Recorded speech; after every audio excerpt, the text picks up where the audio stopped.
Kevad on lõpuks ukse ees, aga minul on jaks täiesti otsas. Niisiis, et end turgutada, võtan ette nädalase eksperimendi.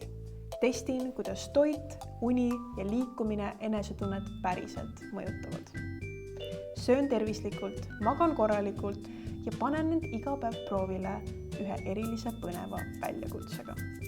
Ja eks me näe, kas mandub kevad väsimus või mandun hoopis mina. Nädal algas rahulikult. Soetasin poest vajaliku tervisliku toidukraami ning seejärel võtsin eesmärgiks teha vähemalt 10 000 sammu. Täna on pilatese päev. Praegu mul on veel natuke paha tuju, aga vaatame, äkki pärast trenni on mul üli super hea tuju. Uuesti alla ja jätkame õlgadega.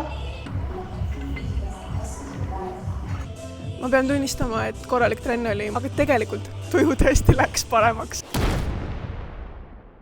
Okei, täna on mu jooksupäev ja ma tavaliselt ei jookse mitte kunagi vabatahtlikult, ainult bussi peale kui vaja. Veremaitse on veits suus tegelikult.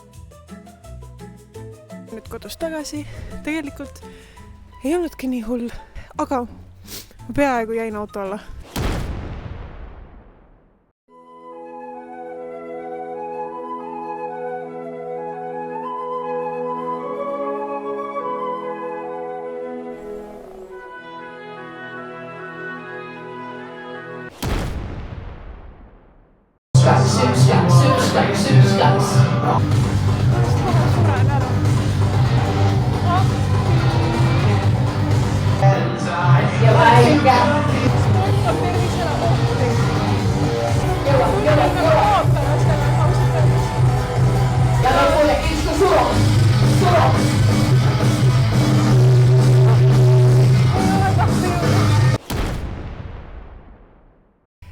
Tallinna linn pakub nii palju toredaid väljas sportimise võimalusi, et patt oleks need kasutamata jätta.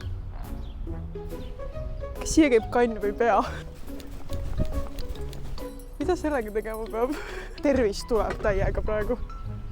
Ma ei tea, eriti raske see trenn sinna nagu ei ole. Võib-olla viga on minus. Ma lihtsalt ei suuda.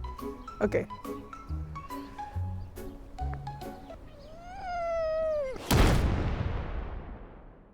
Kätte on jõudnud tervisenädala viimane päev ehk pühapäev ja selle ma veedan värskes õhus, metsas ja natukene mõlgutan ka meelt möödunu üle ja kuidas mul see nädal läinud on.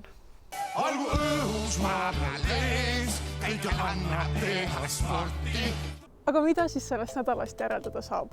Saab järeldada seda, et ekspertidel on vist alati õigus olnud ja tervislik eluviis päriselt ka ongi kasulik.